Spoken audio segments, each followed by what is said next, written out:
এয়া আকাশবাণী গুৱাহাটী সন্ধিয়াৰ আঞ্চলিক বাতৰি পঢ়িছো অৰুণিমা গোস্বামীয়ে আৰু মোৰ সৈতে আছে অনুজা লোপমুদ্ৰা। এতিয়া প্ৰধান বাতৰিসমূহ হ'ল দ্বিতীয় পৰ্যায়ত কাইলৈ ৰাজ্যৰ 5টা সমষ্টিৰ লগতে দেশৰ 13খন ৰাজ্য আৰু কেন্দ্ৰীয় শাসিত অঞ্চলৰ মুঠ 88খন আসনৰ বাবে হ'বলগীয়া লোকসভা নিৰ্বাচনৰ বাবে সুৰক্ষা ব্যৱস্থা কটকটীয়া কৰাকে ধৰি যাৱতীয় প্ৰস্তুতি সম্পূৰ্ণ। পুৱা 7 বজাৰ পৰা বিয়লি 5 বজালৈ ভোটগ্ৰহণ। দ্বিতীয় পৰ্যায়ৰ নিৰ্বাচনত ৰাজ্যত 2গৰাকী মহিলা প্ৰাৰ্থীকে ধৰি 61গৰাকী প্ৰাৰ্থীৰ প্ৰতিদ্বন্দ্বিতা। তৃতীয় পৰ্যায়ত 4টা সমষ্টিত হ'বলগীয়া ৰাজ্য নিৰ্বাচনৰ বাবে বিভিন্ন দলৰ ব্যাপক প্ৰচাৰ। জিলা প্ৰশাসনসমূহৰ প্ৰস্তুতি অব্যাহত। চাকমা হাজংসকলক অৰুণাচল প্ৰদেশৰ পৰিৱৰ্তে অসমত সংস্থাপন দিয়াৰ পোষকতা কৰা বুলি একাংশ সংবাদ মাধ্যমত প্ৰকাশিত বাতৰিৰ সত্যতা কেন্দ্ৰীয় মন্ত্ৰী কিৰেণ ৰিজিজুৰ অস্বীকাৰ। আৰু IPL ক্ৰিকেট প্ৰতিযোগিতাত আজি ৰয়েল চেলেঞ্জাৰ্ছ বেংগালুৰু ছানৰাইজাৰ্ছ হায়দৰাবাদৰ বিৰুদ্ধে অৱতীৰ্ণ। এতিয়া শুনক বিতং বাতৰি। দ্বিতীয় পৰ্যায়ত কাইলৈ ৰাজ্যৰ 5টা সমষ্টিত হ'বলগীয়া লোকসভা নিৰ্বাচনৰ বাবে সংশ্লিষ্ট জিলা প্ৰশাসনসমূহে যাৱতীয় প্ৰস্তুতি সম্পূৰ্ণ কৰি তুলিছে। কাইলৈ পুৱা 7 বজাৰ পৰা বিয়লি 5 বজালৈ দৰং ওদালগুৰি ডিফু কৰিমগঞ্জ শিলচৰ আৰু নগাঁও সমষ্টিৰ বাবে ভোটগ্ৰহণ কৰা হ'ব। সমষ্টিকেইটাৰ অন্তৰ্গত জিলাসমূহৰ প্ৰশাসন তথা নিৰ্বাচন বিভাগসমূহে ভোটগ্ৰহণ প্ৰক্ৰিয়া স্বচ্ছ শান্তিপূৰ্ণ আৰু নিয়াৰিকৈ সম্পন্ন কৰাৰ বাবে কাৰ্যকৰী ব্যৱস্থা গ্ৰহণ কৰিছে। ভোটগ্ৰহণ কেন্দ্ৰসমূহত পৰ্যাপ্ত সুৰক্ষাকৰ্মী নিয়োগ কৰাৰ লগতে স্পৰ্শকাতৰ হিচাপে চিহ্নিত ভোটকেন্দ্ৰসমূহত সুৰক্ষা ব্যৱস্থা অধিক কটকটীয়া কৰি তোলা হৈছে। তদুপৰি প্ৰতিটো ভোটগ্ৰহণ কেন্দ্ৰত ভোটদানৰ সময়ত ভোটদাতাসকলৰ সুবিধা হোৱাকৈ ব্যৱস্থাসমূহ ৰখাৰ দিহা কৰা হৈছে। বিশেষকৈ দিব্যাংগ ভোটদাতাৰ বাবে ৰেম্প, প্ৰসূতি মাতৃসকলৰ বাবে শিশুক দুগ্ধপান কক্ষৰ ব্যৱস্থা, খোৱাপানী, শৌচাগাৰ, বিদ্যুৎ যোগানকে ধৰি সকলো ব্যৱস্থাই লোৱা হৈছে। প্ৰতিটো ভোটকেন্দ্ৰৰ বাবে নিয়োজিত বিষয়া কৰ্মীসকল নিজ নিজ কেন্দ্ৰত EVM-সহ উপস্থিত হৈছেগৈ। দৰং ওদালগুৰি সমষ্টিৰ অন্তৰ্গত তামুলপুৰ আৰু গোৰেশ্বৰ বিধানসভা সমষ্টিৰ অন্তৰ্গত 470টা কেন্দ্ৰত ভোটগ্ৰহণত নিয়োজিত বিষয়া কৰ্মচাৰীসকল আজি বাক্সা জিলাৰ সদৰ মুছলপুৰৰ পৰা প্ৰয়োজনীয় সামগ্ৰীসহ ৰাওনা হয়। এই নিৰ্বাচনৰ বাবে তামুলপুৰ বিধানসভা সমষ্টিত 1184 আৰু গোৰেশ্বৰত 1160গৰাকীকে ধৰি মুঠ 2244গৰাকী প্ৰিজাইডিং আৰু পলিং বিষয়া নিয়োগ কৰা হৈছে। তদুপৰি নিৰ্বাচন নিয়াৰিকৈ পৰিচালনা কৰাৰ বাবে কটকটীয়া নিৰাপত্তাৰ ব্যৱস্থা কৰা হৈছে বুলি জিলা নিৰ্বাচনী বিষয়াই সদৰি কৰিছে। একেদৰে নগাঁও লোকসভা সমষ্টিত কাইলৈ হ'বলগীয়া ভোটগ্ৰহণ প্ৰক্ৰিয়াত নিয়োজিত বিষয়া কৰ্মচাৰী আৰক্ষী তথা নিৰাপত্তাৰক্ষীসকল নিজ নিজ গন্তব্যস্থানত উপস্থিত হৈছেগৈ। ইপিনে ডিফু সমষ্টিৰ অন্তৰ্গত কাৰ্বি আংলং নিৰ্বাচনী জিলাত ভোটগ্ৰহণৰ দায়িত্বত নিয়োজিত বিষয়াসকল সংশ্লিষ্ট ভোটগ্ৰহণ কেন্দ্ৰত উপস্থিত হৈছে। জিলাখনৰ 20টা ভোটগ্ৰহণ কেন্দ্ৰ সম্পূৰ্ণৰূপে মহিলা বিষয়াৰ দ্বাৰা পৰিচালনা কৰা হ'ব। ডিফু সমষ্টিৰ অন্তৰ্গত হাফলং বিধানসভা সমষ্টিৰ ভোটগ্ৰহণৰ বাবেও 168গৰাকী বিষয়া উপস্থিত হৈছেগৈ। নগাঁও লোকসভা সমষ্টিৰ অন্তৰ্গত মৰিগাঁও নিৰ্বাচনী জিলাৰ ভোটগ্ৰহণকাৰী বিষয়াসকল আজি জিলা শিক্ষা আৰু প্ৰশিক্ষণ প্ৰতিষ্ঠানৰ খেলপথাৰৰ পৰা সংশ্লিষ্ট কেন্দ্ৰসমূহলৈ সা-সামগ্ৰীসহ ৰাওনা হয়। অসম আৰক্ষীৰ সূত্ৰই প্ৰকাশ কৰা মতে জটিল ভোটকেন্দ্ৰসমূহত অৰ্ধসামৰিক বাহিনীৰ জোৱানক সুৰক্ষাৰ দায়িত্ব অৰ্পণ কৰা হৈছে আৰু 4745টা ভোটকেন্দ্ৰত ৱেবকাষ্টিঙৰ ব্যৱস্থা কৰা হৈছে। লগতে এই কেন্দ্ৰসমূহত মাইক্ৰ অবজাৰ্ভাৰ নিয়োগ কৰা হৈছে। ইপিনে নিৰ্বাচনৰ সময়ছোৱাত সীমান্ত অঞ্চলত সুৰক্ষাৰ দিশটোত বিশেষ গুৰুত্ব আৰোপ কৰি ৰাজ্যখনৰ আন্তঃৰাজ্যিক আৰু আন্তঃৰাষ্ট্ৰীয় সীমান্তসমূহ ছীল কৰি দিয়া হৈছে। এই সময়ছোৱাত অঞ্চলসমূহত জনসাধাৰণৰ আহ-যাহ নিষিদ্ধ কৰাৰ লগতে যিকোনো কুটাঘাতমূলক কাৰ্যকলাপ প্ৰতিৰোধ কৰাৰ বাবে চোকা দৃষ্টি ৰখা হৈছে। উল্লেখযোগ্য দ্বিতীয় পৰ্যায়ৰ বাবে কাইলৈ আউটাৰ মণিপুৰ লোকসভা সমষ্টিৰ বাকী অংশৰ উপৰি 13খন ৰাজ্য আৰু কেন্দ্ৰীয় শাসিত অঞ্চলৰ 88খন আসনৰ বাবে ভোটগ্ৰহণ কৰা হ'ব। মধ্যপ্ৰদেশৰ বেতুল সংসদীয় সমষ্টিৰ বাবেও দ্বিতীয় পৰ্যায়তে ভোটগ্ৰহণ হোৱাৰ কথা আছিল যদিও BSPৰ প্ৰাৰ্থীগৰাকীৰ মৃত্যুৰ পৰিপ্ৰেক্ষিতত সমষ্টিটোত এতিয়া তৃতীয় পৰ্যায়ত ভোটগ্ৰহণ কৰা হ'ব। এই পৰ্যায়ত আউটাৰ মণিপুৰ সংসদীয় সমষ্টিৰ 4গৰাকী প্ৰাৰ্থীসহ মুঠ 1198গৰাকী প্ৰাৰ্থীৰ ৰাজনৈতিক ভাগ্য নিৰ্ণয় হ'ব। দ্বিতীয় পৰ্যায়ত কাইলৈ অসমত 61গৰাকী প্ৰাৰ্থীয়ে প্ৰতিদ্বন্দ্বিতা আগবঢ়াব। ইয়াৰ ভিতৰত 2গৰাকী মহিলা। কৰিমগঞ্জত 24, নগাঁৱত 13, দৰং ওদালগুৰিত 11, শিলচৰত 8 আৰু ডিফুত 5গৰাকী প্ৰাৰ্থী প্ৰতিদ্বন্দ্বিতা আগবঢ়াব। এই পৰ্যায়ত ৰাজ্যখনৰ দৰং ওদালগুৰি সমষ্টিত NDAৰ প্ৰাৰ্থী তথা সাংসদ দিলীপ শইকীয়া, কংগ্ৰেছৰ মাধৱ ৰাজবংশী আৰু BPFৰ দুৰ্গা দাস বৰুৱাই প্ৰতিদ্বন্দ্বিতা আগবঢ়াব।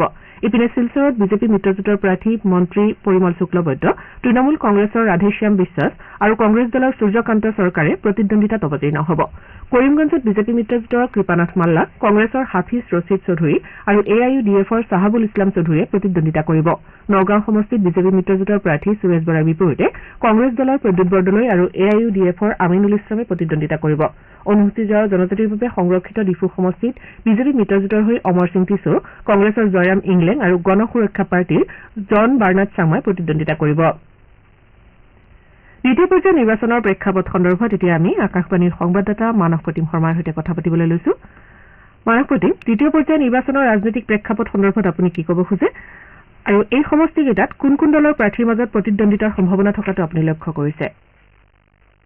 অৰুণিমা, ইতিমধ্যে আপুনি উল্লেখ কৰাৰ দৰে কাইলৈ 5খন আসনৰ নিৰ্বাচনৰ বাবে প্ৰস্তুতি সম্পূৰ্ণ হৈ উঠিছে আৰু আজি ৰাজ্যৰ মুখ্য নিৰ্বাচনী বিষয়াই এখন সংবাদমেল যোগে বিতং তথ্য সদৰি কৰিছে। নিৰাপত্তাৰ প্ৰয়োজনীয় ব্যৱস্থা গ্ৰহণ কৰা হৈছে, ৱেব কাষ্টিঙৰ ব্যৱস্থা কৰা হৈছে, কেন্দ্ৰীয় সামৰিক বাহিনীৰ জোৱান যিবোৰ ক্ৰিটিকেল পলিং ষ্টেচন বুলি যাক কওঁ বা আপুনি যাক কৈছে কিছু স্পৰ্শকাতৰ ভোটগ্ৰহণ কেন্দ্ৰ তাত ইতিমধ্যে কৰা হৈছে। গতিকে নিৰ্বাচন আয়োগ আৰু জিলা প্ৰশাসন সম্পূৰ্ণৰূপে সাজু হৈ উঠিছে।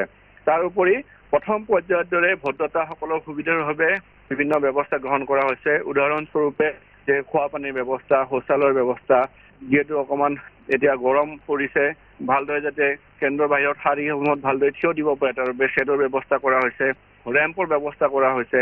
তাৰ লগতে যদিহে জ্যেষ্ঠ নাগৰিক বা গৰ্ভৱতী মহিলা ভোটদান কেন্দ্ৰলৈ আহে তেওঁলোকে সোনকালে শাৰীত অপেক্ষা নকৰে যাতে ভোটদান কৰিব পাৰে তাৰ ব্যৱস্থা কৰা হৈছে।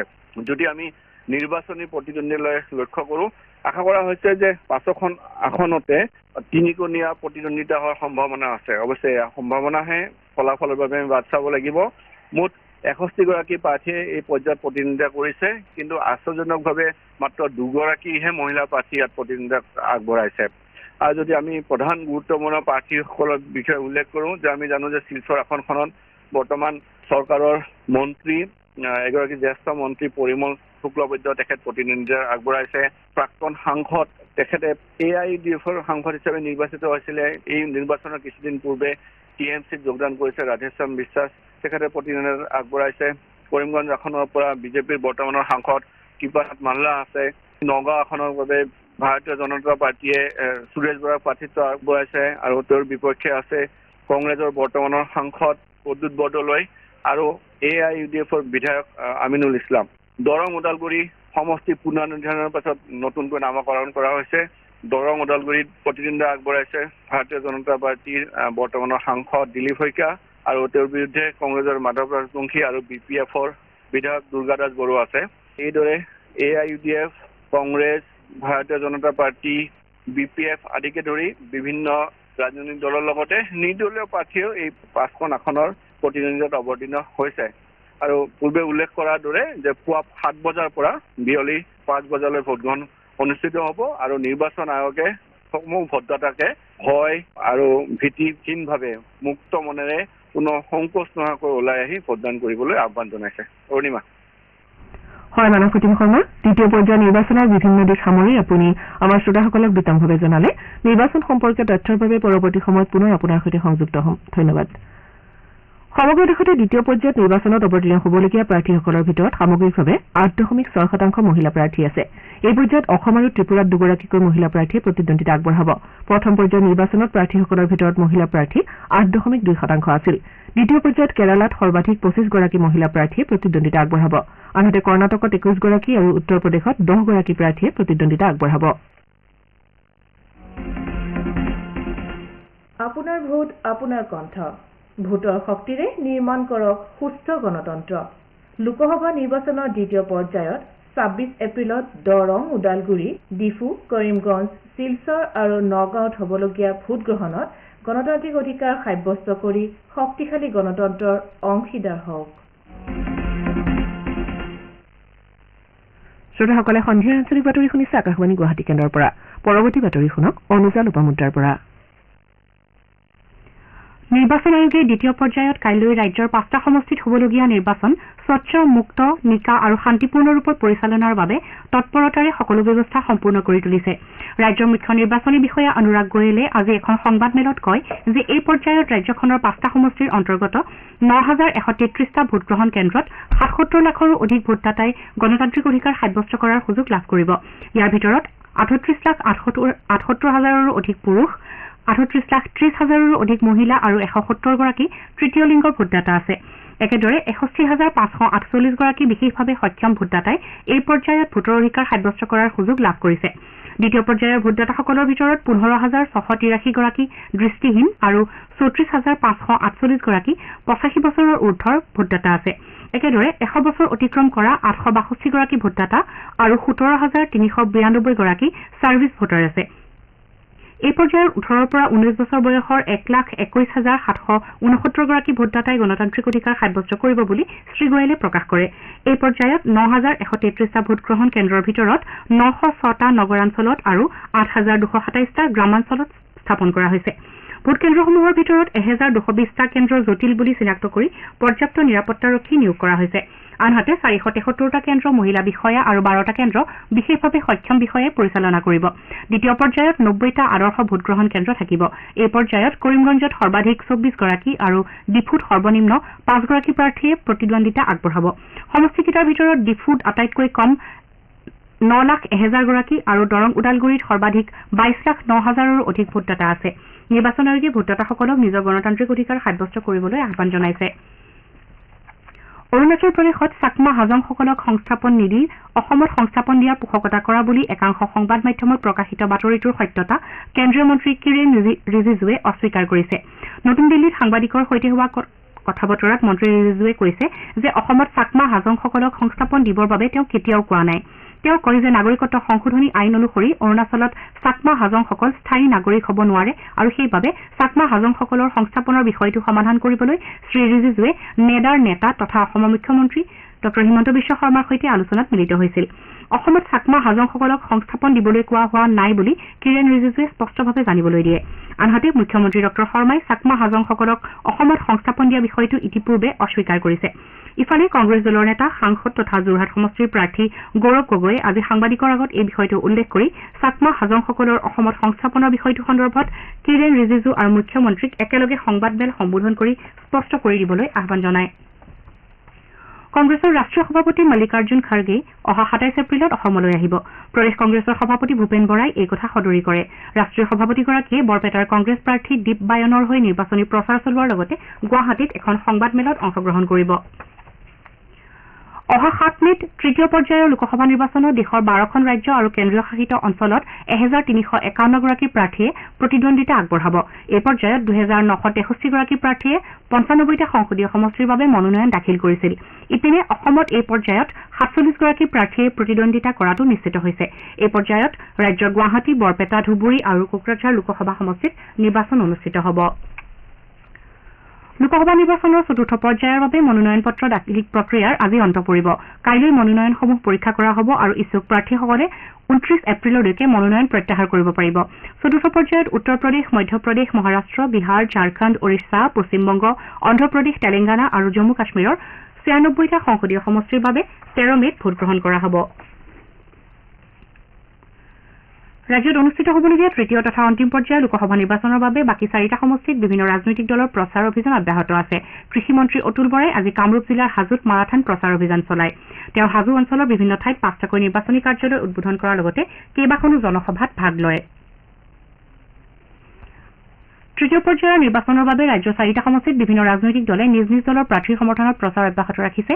গুৱাহাটী সমষ্টিৰ কংগ্ৰেছ তথা বিৰোধী ঐক্য মঞ্চৰ প্ৰাৰ্থী মীৰা বৰঠাকুৰ গোস্বামীয়ে আজি গুৱাহাটীৰ বাসগৃহত এখন সংবাদমেল সম্বোধন কৰি স্বচ্ছ আৰু নিকা নিৰ্বাচন অনুষ্ঠিত কৰাৰ পোষকতা কৰে।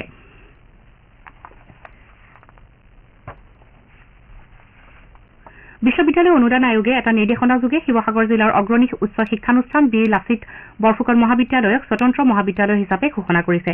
আয়োগে এই সন্দৰ্ভত ডিব্ৰুগড় বিশ্ববিদ্যালয়ৰ পঞ্জীয়কলৈ নিৰ্দেশনা পত্ৰ প্ৰেৰণ কৰিছে। IPL ক্ৰিকেট প্ৰতিযোগিতাৰ আজি হায়দৰাবাদৰ ৰাজীৱ গান্ধী আন্তঃৰাষ্ট্ৰীয় ষ্টেডিয়ামত হ'বলগীয়া এখন খেলত ৰয়েল চেলেঞ্জাৰ্ছ বেংগালুৰু ছানৰাইজাৰ্ছ হায়দৰাবাদৰ বিৰুদ্ধে অৱতীৰ্ণ হ'ব। খেলখন সন্ধিয়া 7:30 বজাত আৰম্ভ হ'ব।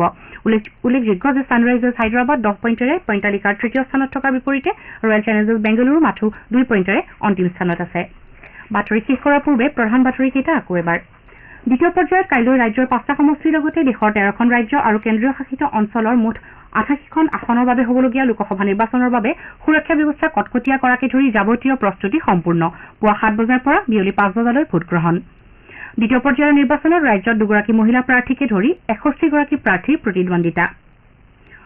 তৃতীয় পৰ্যায়ত 4টা সমষ্টিত হ'বলগীয়া নিৰ্বাচনৰ বাবে বিভিন্ন দলৰ ব্যাপক প্ৰচাৰ, জিলা প্ৰশাসনসমূহৰ প্ৰস্তুতি অব্যাহত আৰু IPL ক্ৰিকেট প্ৰতিযোগিতাত আজি ৰয়েল চেলেঞ্জাৰ্ছ বেংগালুৰু ছানৰাইজাৰ্ছ হায়দৰাবাদৰ বিৰুদ্ধে অৱতীৰ্ণ। সন্ধিয়াৰ আঞ্চলিক বাতৰি ইমানতে অন্ত পৰিল।